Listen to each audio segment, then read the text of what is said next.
Banjir yang sempat merendam sejumlah jalan utama di kota Banjarmasin beberapa waktu lalu kini meninggalkan bekas kerusakan di beberapa titik. Di Jalan Ahmad Yani misalnya, beberapa bagian aspal jalan utama Banjarmasin ini terkelupas dan retak-retak. Selain jalan, selasar trotoar yang baru dibangun beberapa waktu lalu, kondisinya juga rusak. Beberapa pembatas jalan yang sempat dibongkar kini meninggalkan bekas.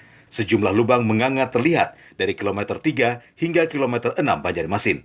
Wali Kota Banjarmasin Ibnu Sina saat dikonfirmasi berjanji akan segera memperbaiki. Nah, kalau infrastrukturnya sudah kita data juga, tentu ini menjadi PR besar karena akhir tahun baru selesai pengaspalan di semua titik, ruas jalan, gang, jembatan diperbaiki.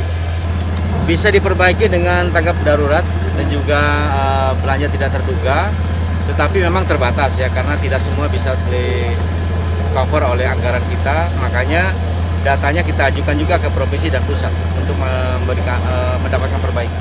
Seperti yang diketahui sebelumnya, ruas-ruas jalan utama Ahmad Yani terendam. Bahkan air yang menggenang membuat pemerintah harus membongkar separator untuk mengalirkan air dari sisi jalur lainnya. Dari Banjarmasin, Satya Naka, Kalsel 1net.